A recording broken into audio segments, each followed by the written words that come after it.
Buen día, don Miguel. Buenos días, señor Díaz. ¿Cómo anda? Bien, gracias a Dios. Muchas gracias por acceder a la entrevista. Es un honor.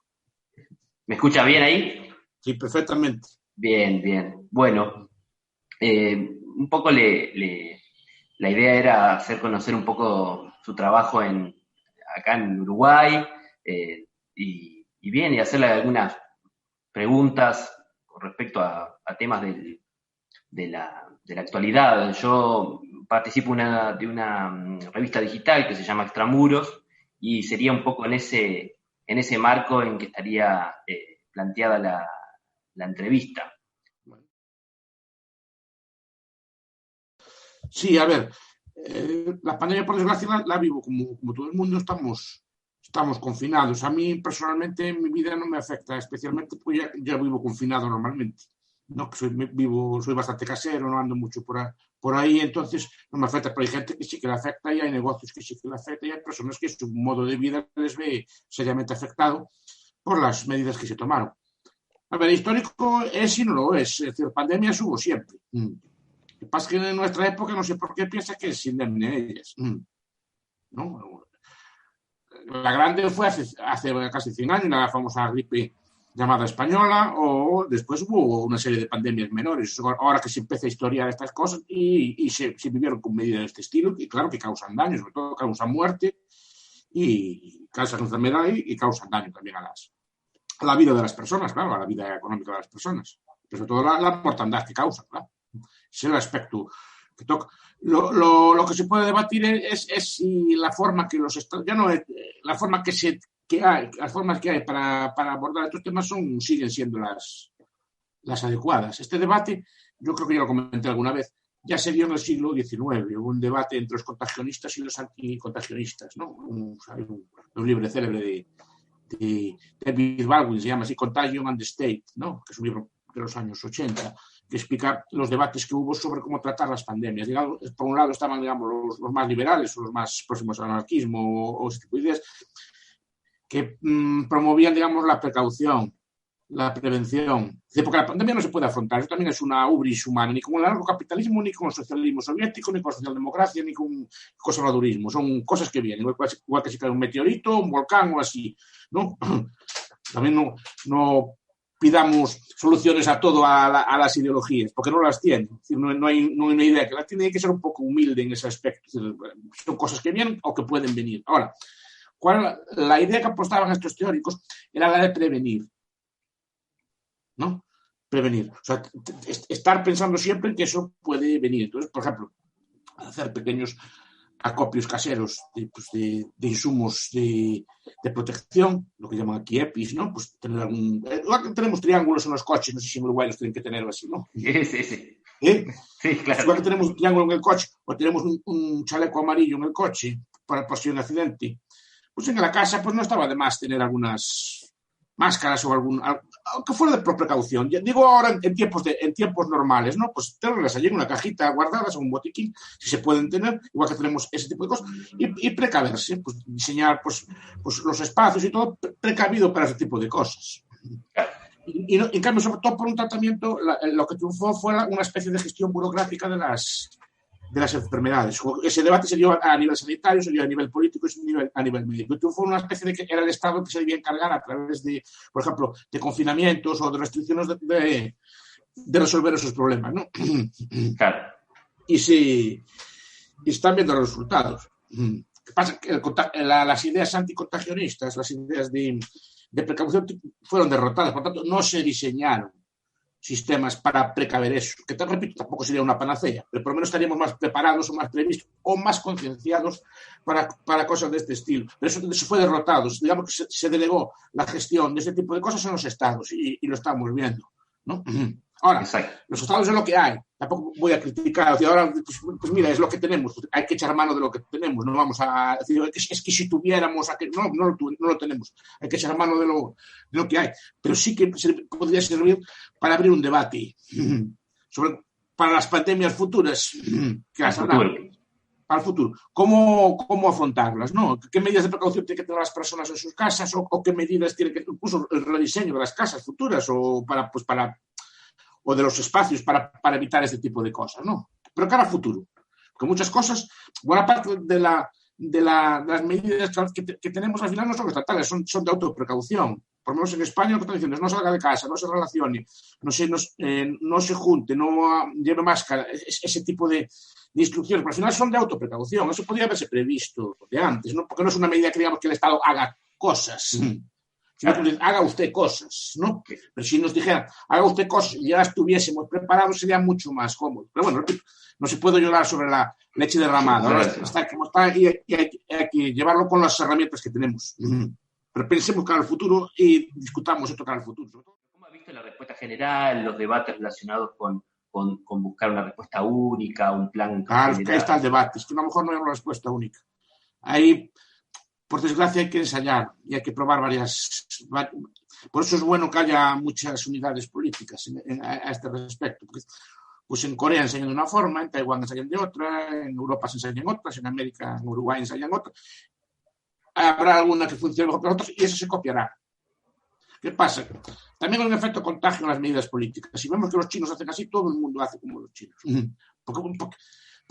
No, políticamente es lógico, te evitas problemas. Yo hice lo que hicieron todos los demás, yo no tengo culpa, ¿no? La culpa tendría si usted ensaya pues una solución distinta. Y le va mal, que también le puede ir mal. Entonces, lo más seguro es hacer lo que hacen todos, porque así también se cubre uno los daños. Entonces hay una especie de contagio también de medidas. Ningún político sensato se atrevería a proponer una solución distinta, digamos, porque si le sale mal, poco. Aunque le salga mal, la que todos utilizan es parte de un protocolo general. Es lo que hicieron todos, claro, al final no tiene culpa uno. Entonces, claro, pero al final, claro, se emite pero claro, esa pluralidad, aún así, hubo modelos que pues, se revelaron como menos malos, ¿no? Y esos modelos es lo que después se empezaron a imitar. Claro. Sí, tipo Corea o tipo Taiwán, entonces a partir de ahí se pueden sacar lecciones. Por eso es importante que no haya una respuesta, por lo menos al principio, única. Porque además las circunstancias, supongo, yo no sé nada de eso. Ahora, los profesores de política tenemos que hablar de virus. Yo no sé nada de virus, ni sé, no, claro, es una cosa que le mete en un brete porque yo no sé de cómo se reproduce un virus, ni estos modelos matemáticos de Monte Carlo que hace para ver cómo se expanden y así, ¿no? Pero supongo, intuyo, que las circunstancias pues, de clima, de dispersión de la población serán distintas y las respuestas serán distintas. También los sistemas sanitarios del mundo están concebidos de forma distinta. No, porque claro, no va a ser la respuesta igual en un sitio que en otro. Nuestro sistema de salud, por ejemplo, el español, no sé el uruguayo, es bastante centralizado. A nivel autonómico, pero bastante centralizado. Es un ente, está dirigido por el gobierno autonómico, pero a nivel de planificación central dentro de esto. Hay otros sistemas. Hay otros sistemas paralelos, en red, etc. De redes de compañías de seguros, de mutuas, que operan, digamos, en paralelo, ¿no? Claro, no operan de forma central. En Uruguay es similar. Por ejemplo. Entonces, depende del sistema sanitario, de cómo esté concebido, etc. Pues las soluciones tienen que ser distintas, claro. Y de los medios que se tengan también, claro. La globalización lleva a que el virus es mundial. Los virus siempre fueron mundiales, ¿eh? No olvidemos esto. Era más lenta. O sea, la peste negra a lo mejor tardó una serie de años en llegar desde Asia hasta Europa, pero llegó. Sí. Llegó. Porque al final el ser humano nunca está ahí. Ese mito de que estuvo aislado nunca estuvo aislado de todo. ¿No? Que las relaciones no eran tan frecuentes como ahora, sí, pero que había relaciones entre los seres humanos, siempre las hubo. Por lo menos en el continente, que ahora le llaman Eurasia, ¿no? Sí, tal cual. Entonces no. Claro, son fenómenos. Claro, ahora yo lo relativizo, en el sentido de que dentro de 5 años no nos vamos a acordar. Es duro decirlo, pero nos vamos a acordar. Uno lee, por ejemplo, la peste negra fue mortífera de causar, por ejemplo, decenas de millones de muertos, desde 1918. Pero uno ve, por ejemplo, los libros de historia comunes, ¿no? Ni referencia hay. Se habla de la guerra mundial, pero de una peste que causó más muertos que la guerra mundial, ni se habla, ni se cita. Casi no hay referentes, por ejemplo, en la literatura. Hay un montón de novelas sobre la Gran Depresión, hay un montón de novelas y de libros sobre la Guerra Mundial, la Primera Guerra Mundial, pero yo casi raro es ver algún tipo de novela, libro, documento, película o algo así que se refiera a ese tipo de tragedia, ¿no? Quedan en la memoria así, pues se acuerda la gente, pero no quedan en la memoria Yo no sabía muchas cosas de las pestes como en el pasado. No se hablaba de ello. Y yo creo que dentro de 10 años o así no se hablará de esto. Va a quedar. Si pasa pronto, claro, si continúa, no, pero si pasa pronto. Más yo creo que este tipo de cosas, las recuperaciones económicas son relativamente rápidas. Porque no hay nada dañado, no hay sectores económicos dañados per se, son dañados por la peste, pero en cuanto se levantan las restricciones, yo creo que se recupera rápido. Es una crisis distinta. Por lo menos en la memoria histórica, también uno ve los libros de Klindeberger o ve las historias de las crisis económicas, casi no hay referencias a crisis causadas por pestes. Por lo menos no las ponen como causa principal de la crisis. Ahora, puedo equivocarme, espero que no. Pero puedo equivocarme y pervivir en el tiempo. Yo creo que no. Ya se ve que en el segundo trimestre, el tercer y cuarto trimestre de España, en España, cuando se levantó un poco las restricciones, volvió la economía a crecer muy rápido. Claro, no hay distribución como la guerra. Claro, pero no es una crisis porque está un sector económico dañado, como fue la construcción en los años, en el 2007, 2008, ¿no? Sectores bancarios, no están dañados o gravemente dañados. Es una restricción que tú le pones temporalmente al funcionamiento. Hay sufrimiento mientras dure esta restricción, pero supongo que en cuanto se levante se recupera relativamente rápido. Así que sos optimista con respecto al proceso con respecto con respecto a la crisis y con respecto por desgracia, con respecto a la enfermedad, no. A corto plazo no va a causar. En Uruguay se está debatiendo una nueva reforma jubilatoria, el sistema de pensiones, etcétera. Y es un tema que usted ha tratado, no el caso específico, obviamente, del Uruguay o el español, sino como conceptualmente el sistema de pensiones. ¿Cuál es su mirada al respecto del futuro de los sistemas de pensiones? En principio no debería haber problema ninguno, como cualquier otra forma de previsión. Históricamente el ser humano estableció mecanismos de previsión para cuando fuera anciano, ¿no? Hombre, históricamente, primero la gente no vivía mucho tiempo, ¿no? Pero los que vivían, por ejemplo, pues había pactos sucesorios. Si yo estaba, había un montón de cosas, desde el ahorro puro y duro, desde los mecanismos de los seguros, ¿no? La familia, las religiones organizadas, en su momento las masonerías, ayudaban a sus instituciones eran pensadas especialmente para ayudar al anciano, al desválido o al enfermo.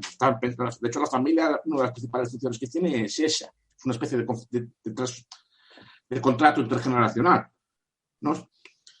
Había personas que no tenían esto, pues había, por ejemplo, pues desde el sistema del ahorro, todos los sistemas de seguros de vida, todos los sistemas de seguro. De hecho, buena parte de los avances de las finanzas, del capitalismo, fueron avances de previsión, fueron avances para prever el futuro. Por ejemplo, todo lo que son las deudas perpetuas y eso fueron mecanismos inventados, las rentas perpetuas fueron inventadas para prever cosas de futuro. O sea, fueron las primeras cosas que se les ocurrieron a los financieros, prever este tipo de situaciones, ¿no? O sea, que el ser humano siempre eso lo tuvo en la cabeza. O sea, por ejemplo, había pactos sucesorios. Usted me cuidaba a mí, a cambio se quedaba con mi casa, o se quedaba con mi granja, o se quedaba con... Eran pactos que eran comunes en muchos países del mundo. Si yo no tenía descendencia, por ejemplo, ¿no?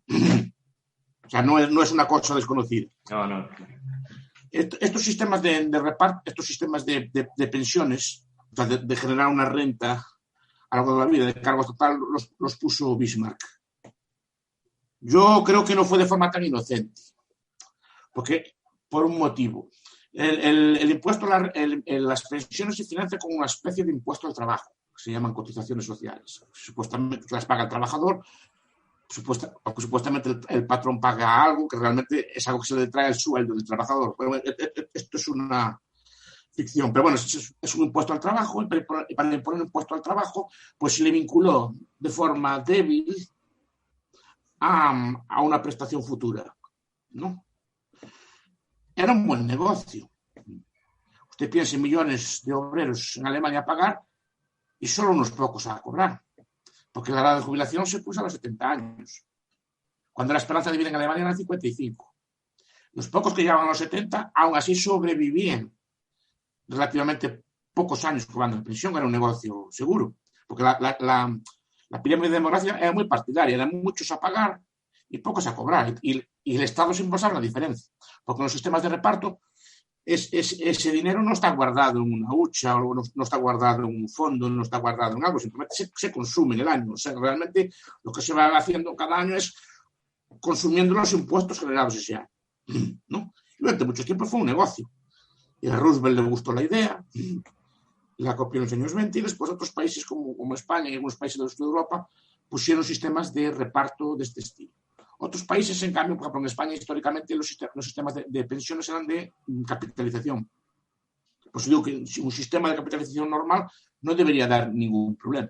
Simplemente cada persona ahorra una parte de su dinero todos los meses, las va juntando y al final o bien compra una renta perpetua o bien tiene un activo que le genera la renta suficiente como para vivir el resto de su vida. Es como un sistema chileno, en parte, ¿no? El sistema chileno también, con dinero, se genera una especie de renta perpetua. Es como comprar una perpetuidad, ¿no? Y así se podría haber funcionado sin problema ninguno para las generaciones presentes ni problema ninguno. ¿Qué pasa? Se optó por este sistema, que repito que es un sistema que al final se convirtió en un impuesto. Y durante muchos años fue un sistema muy beneficioso. En muchos países como España. Creo que fue hasta los años 2000 y algo, que no empezó a ser negativo. Porque al final generaba más ingresos de los que se gastaban, generaban más ingresos en impuestos que lo que se gastaban en pensiones, y era muy buen negocio. ¿Qué pasa? Hubo una serie de cambios sociales, por ejemplo, pues hay gracias a Dios, hay cada vez más ancianos y que viven más años. Eso es una buena noticia, pero es una mala noticia para el sistema de pensiones, pero es una buena noticia en general, que viven más años. Y a su vez, por el otro lado, pues hay cada vez menos jóvenes que a su vez se incorporan cada vez más tarde al mercado de trabajo. Entonces, por un lado, hay una disminución de los que pagan y un incremento de los que cobran. Y además un problema agravado, que los que cobran cada vez cobran más, porque cada vez, al ser los salarios más altos y estar vinculado débilmente, digo débilmente, porque no es una vinculación exacta. En España, por ejemplo, hay un tope a la pensión, ¿no? Entonces, aquí también. Hay una vinculación débil en el sentido de que no es un contrato estricto, es decir, si usted cotiza esto va a cobrar tanto. Cobrará usted lo que diga el Parlamento en su momento. Es así de crudo. Y se jubilará usted no cuando quiera usted, sino cuando diga el Parlamento que se jubile usted, ¿no? Y las condiciones se las voy a poner yo. Entonces no es un contrato que pueda ser ejecutado, sino que dentro de 20 años nadie impide que el gobierno del Uruguay cambie las pensiones, nadie impide que el gobierno español cambie las condiciones de las pensiones. De hecho, se está discutiendo. De hecho, a mí, en mi vida laboral, ya me la cambiaron 3 veces. Cuando empecé a trabajar, me dijeron que me iba a jubilar a los 65. Iba a hacer ahora me dicen que va a ser a los 70. ¿Vale? Antes había unas condiciones, un porcentaje del sueldo. Esto lo va cambiando con los criterios de sostenibilidad y unos criterios correctores que les van poniendo. Entonces, usted, un banco, no le admitiría que le cambiara el contrato a mitad del contrato. Que le cambiara cuando le diera la gana. Si usted contrató un seguro, contrató una cosa así, más o menos se entiende que es así. En mercado de bonos sería un default. Por ejemplo, lo que hiciera. Pero bueno, ese es el problema. El problema es ese. Cada vez hay menos gente a cotizar. Vemos en países como España. Se pasó de una ratio de 16:1 en su momento. 16 trabajadores, el principio de todo, 16 trabajadores por cada pensionista. Ahora debemos estar en España 2,1:1. Claro. Sí. O sea, 2 trabajadores tienen que financiar. Hace tiempo que no. Y después se creó una especie de sistema contable, como que esa parte del resto. El sistema de pensiones forma parte de los gastos del Estado, exactamente igual como si yo en la universidad me quejo de que los ingresos de matrícula de los estudiantes no cubren el gasto de la universidad, nunca lo cubrió. No es que esté quebrado, el resto es cubierto con aportaciones del Estado. Pues ahora el sistema de pensiones no cubre y es cubierto con el resto de impuestos, del IVA o del impuesto de la renta, cualquier impuesto que cubre el sistema de pensiones o con deuda pública. ¿Ya? Es la misma bolsa. Es la misma bolsa todo. Lo que pasa se maquilló de forma contable como que es una cosa distinta. Claro. Entonces, claro, el problema, los países que tienen sistemas de capitalización, como muchos países del norte, que tienen una pensión pública, pero que llaman de subsistencia, que es una pensión pagada con los presupuestos. No tienen este sistema que tenemos en el sur de Europa. Lo pagan directamente de los presupuestos. Y el resto lo tiene que complementar cada trabajador con su ahorro privado. O bien comprando activos, Muchas veces no es solo, la pensión no es solo ganar una renta, sino evitar gastos. Por ejemplo, que cuando usted llega a la edad de jubilarse, que la casa sea suya, no tenga que pagar un alquiler, por ejemplo, ¿no? Que tenga la casa reparada, que pueda vivir pues, los años que le queden. No, son cuestiones también de precaución, que muchas veces se olvidan, ¿no? Preferencia temporal. Claro, es decir, mire, yo voy a los 30 años, no solo es cuestión de ingresos, que no tengo que tener gastos tampoco. Claro. Por lo menos tener todo eso previsto. Pero claro, eso requiere de preferencia temporal de cierto cálculo y de previsión. Pero claro, no hay un incentivo a hacer eso. Claro. Claro, totalmente. Y en Uruguay, los problemas que son problemas fiscales porque desequilibran las cuentas. Porque cada vez ahora se da un fenómeno que es extraño incluso en el mundo, que el pasivo, la renta media del pasivo, la pensión media del pasivo jubilado este año es superior al salario medio. Que se cobra más sin trabajar que trabajando. De media, ¿no? Claro, eso no tiene buena pinta. No tiene buena pinta, porque lo normal es al revés, claro, lo normal es que el pasivo cobre algo menos que el que está trabajando, para eso es pasivo, ¿no? Pues ese fenómeno tiene problemas, no por el sistema de pensiones en sí, sino porque tensiona, digamos, el gasto público. Te obliga a subir impuestos, te obliga a subir cosas, y eso te elimina después competitividad, te impide generar nuevas empresas, generar nuevos empleos. Es una cosa que lentamente te va erosionando. Sí, acá es esa la razón, tipo, la inviabilidad. Aquí es mixto, es con fondo de ahorro privado, una parte, y otro es el que le llaman solidario acá, que es el sí, es como los sistemas europeos del norte, sí. Yo creo que está mejor pensado que el nuestro. El nuestro se hizo de forma, lo hizo Franco en los años 60, y lo hizo de forma así como, igual que hizo el sistema de sanidad, en vez de descansar en las mutuas, ¿no? En mutualidades o en igualatorios, son formas público-privadas o semi-privadas de gestión, descansó en todo el aparato estatal, toda la sanidad descansó en un sistema. De hecho, es una sanidad que imita al sistema británico, al National Health Service, que a su vez está inspirado en el modelo soviético. No es broma, se llama así. Porque es una sanidad universal. Tiene unas ventajas muy buenas, es que dicen así, pues, tiene unos problemas de funcionamiento operativos bastante complejos. Tiene bastante compleja y tiene todos los problemas de la planificación central. Como si está bien. Recién se refería a las cuestiones de las pensiones y las rentas, y aquí en Uruguay también, dentro del debate, dentro de los partidos políticos, la oposición al gobierno actual ha insistido machaconamente en la renta básica, no definiendo bien los alcances de la misma o si es exactamente una renta básica con su carácter universal. Es que, yo escribí algo sobre ese tema hace años, cuando se estaba de moda, tendré que actualizar, porque sobre el concepto de renta básica hay varias acepciones, ¿no? En España, por ejemplo, hay una renta, en Galicia le llaman RISGA, o en España le llaman ingreso mínimo vital, que se le da, digamos, está condicionado a que usted tenga unas rentas bajas o que tenga problemas, digamos, económicos, ¿no? Que no tenga unos ingresos suficientes, pero es una renta condicionada.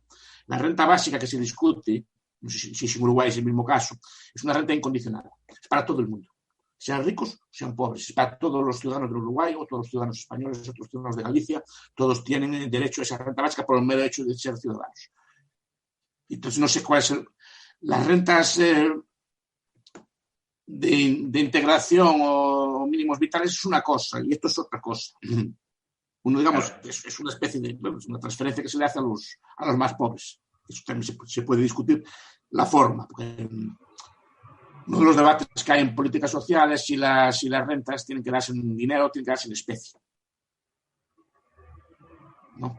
Se puede discutir si dar dinero es mejor que dar en especie. Ahí no tengo una postura clara, pero hay argumentos para los dos lados. Es decir, que en vez de darle a usted dinero, que le den una casa, o que le paguen una casa, que le den cupones de comida, o que le den ropa, pero que no le den la plata a usted, ¿no? Otros, en cambio, hablan de darles plata, que es más eficiente, o como genera más autoestima, lo que sea. Se empieza a surgir el debate filosófico-conceptual de fondo, ¿no? La idea de cómo, si la renta básica ataca el sistema de incentivos, la división del trabajo. El Uruguay tiene un estado social histórico. Y son cosas distintas. Una renta básica universal yo la veo muy, muy discutible. Muy discutible. Tiene problemas de preferencia temporal muy, muy elevados, tiene problemas de financiamiento muy elevados, ¿no? Porque al final estamos en la misma. Yo cobro una renta básica, ¿no? Pero yo la fundo, la gasto. Por ejemplo, la gasto en beber, o la gasto por ahí en el juego, la gasto así. ¿Qué hacen conmigo después si estoy enfermo? Porque se entiende que la idea de renta básica es una especie de sustituto, ¿no? Pues a las prestaciones sociales. Usted tiene la plata, ahora ya tiene plata garantizada, puede comprar sus prestaciones. ¿Pero qué pasa si la gasto mal? ¿Me dejan tirar otra vez o no? No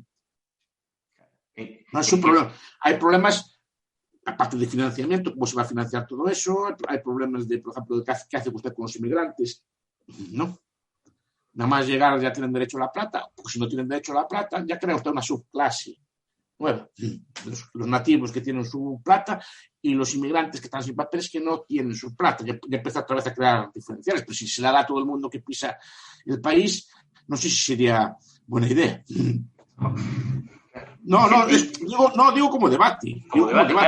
Podría hablarse de todo esto. Tiene problemas de otro estilo. Y después, con respecto a la renta, a las otras rentas incondicionales, yo creo que deben darse de forma subsidiaria. Hay un autor que creo que se llama Norman Johnson, que escribió un libro pues, hace unos años muy interesante por el estilo. Sí puede darse la ayuda, porque no sea, digamos, el Estado que se la dé.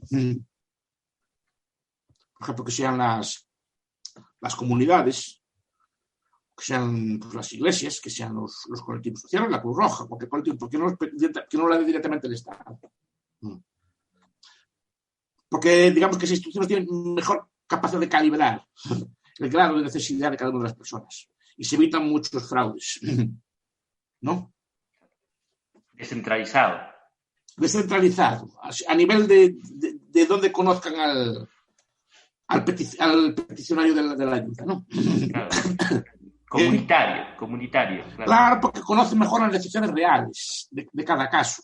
Y además que las rentas después son como muy burocráticas y hay muchas circunstancias personales distintas a la hora de pedir estas cosas. Entonces, Norman Johnson decía que como siempre fue, que se encarguen las organizaciones que se dedican a eso de repartir, digamos, el dinero o las prestaciones en especie, pero digamos que no sea el Estado directamente a través de organismos burocráticos, que son muy fríos y no conocen las necesidades reales y son más...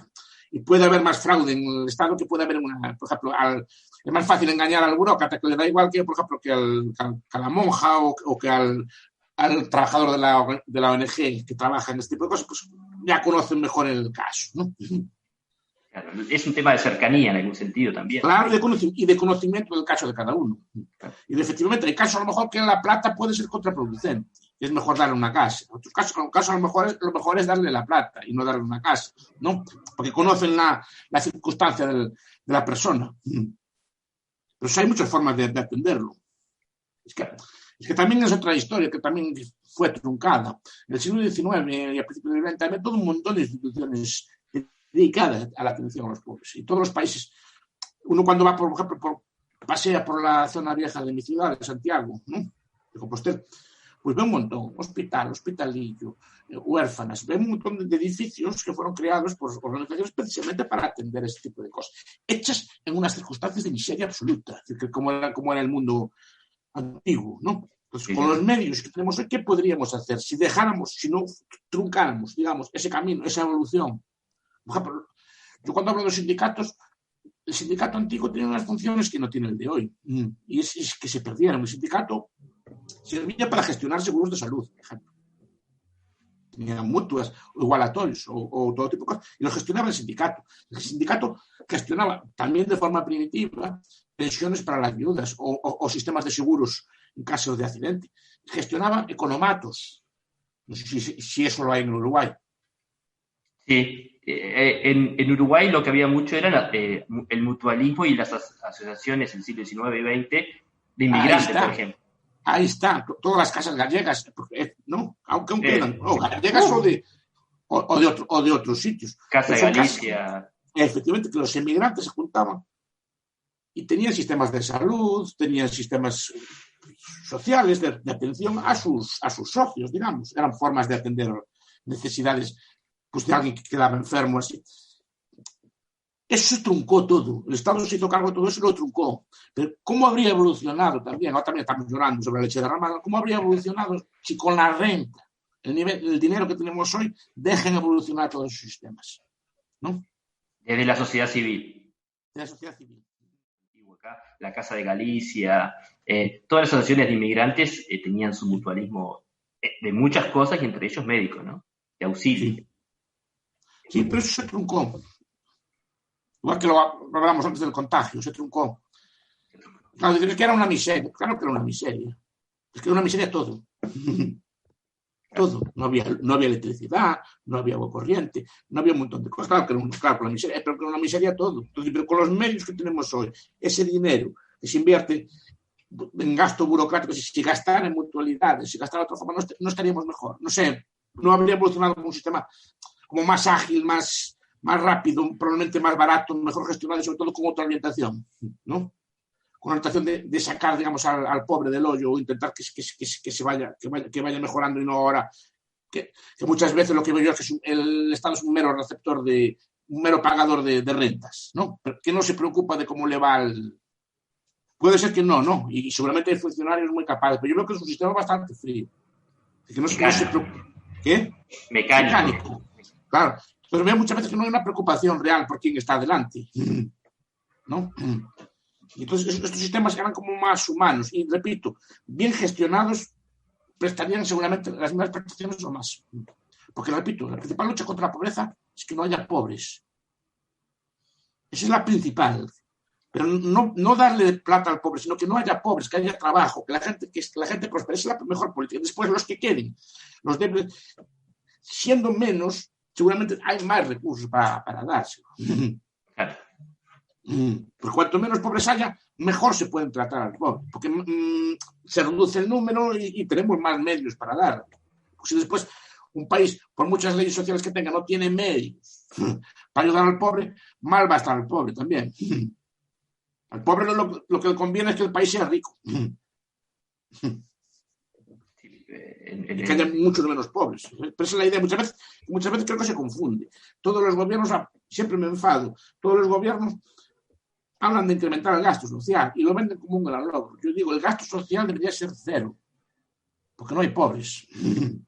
Debería ser cero. Es el objetivo de cualquier gobierno, que no hubiera necesidad de gasto social. Eso, toda la política pública tendría que estar enfocada en eso, en que no sea necesario el gasto social.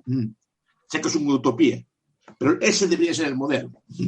No el otro, no de que vamos a gastar más y presumir de que este año gastamos más. No debería ser un orgullo gastar más. El orgullo debería ser que este año gastaré menos. Y el año que viene aún voy a gastar menos porque va a haber menos pobres. Así debería venderse el sistema, pero no se hace así.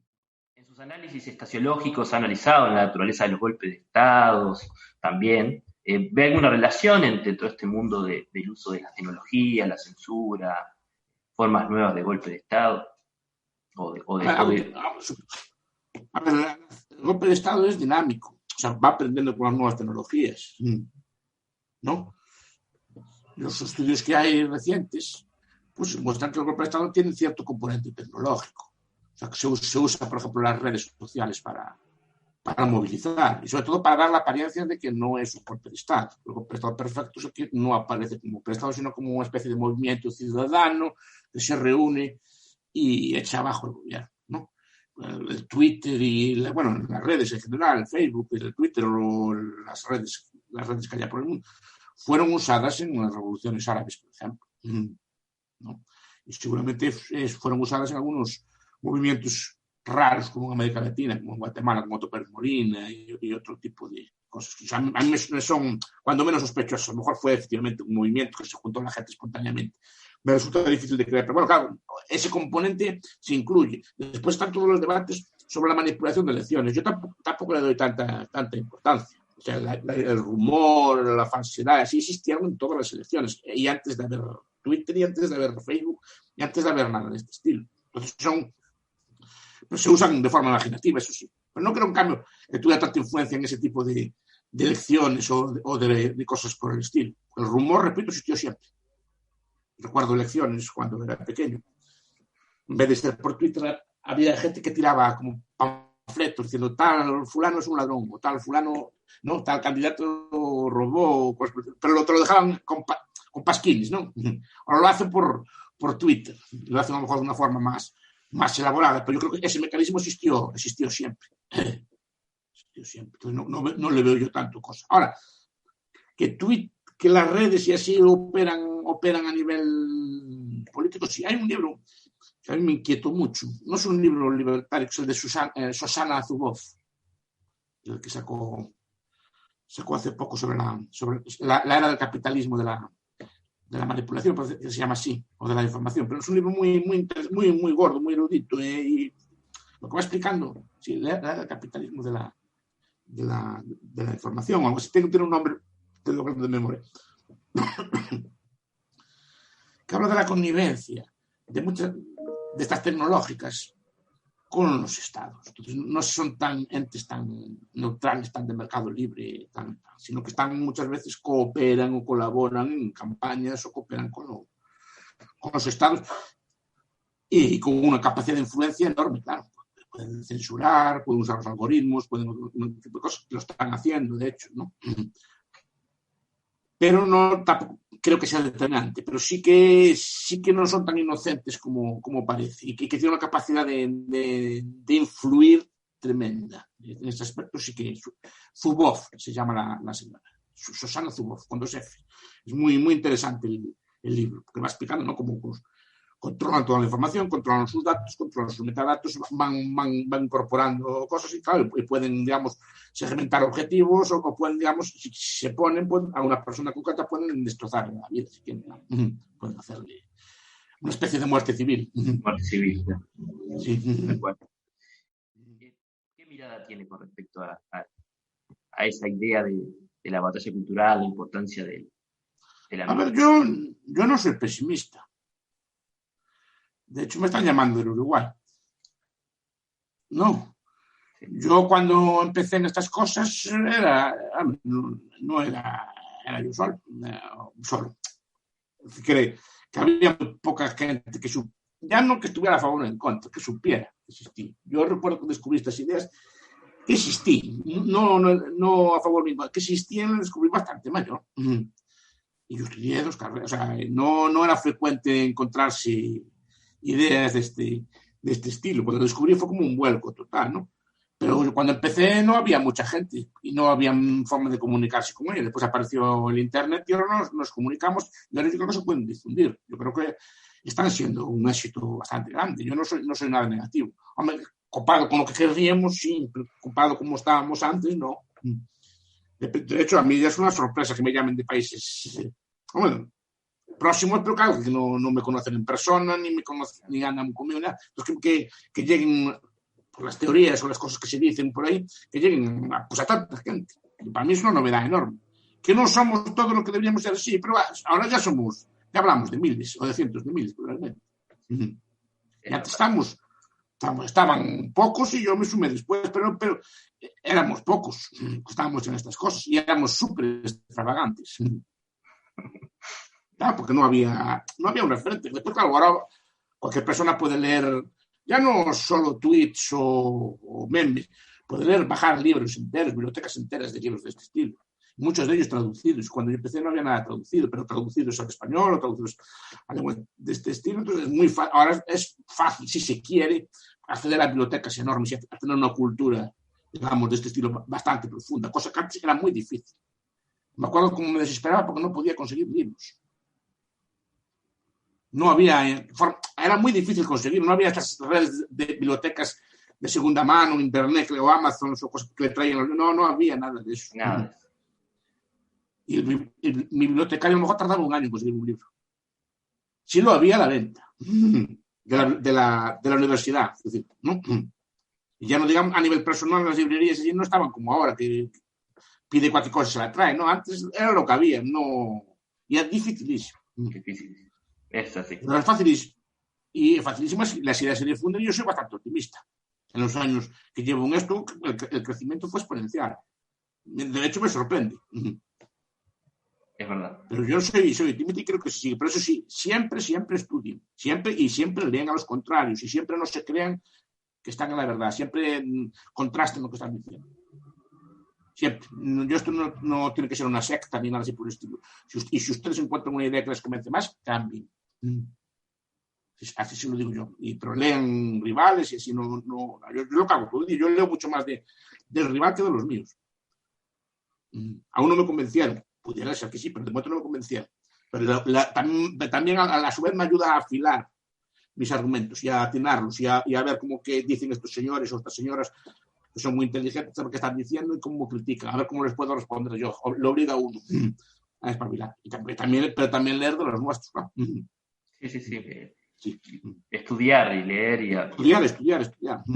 Sí. No puedes... Una ideología que se basa en el tweet o que se basa solo en el meme, con otro meme se marcha, con otro tweet se marcha. Claro. Y uno ha visto, yo hago historia, soy docente de historia y me preparé para ser historiador y lo que veo también en las humanidades falta mucho trabajo de investigación. Es donde hace falta. Es donde hace falta, mira lo que estoy diciendo. Porque de economía más o menos vamos tirando, de política más o menos vamos tirando.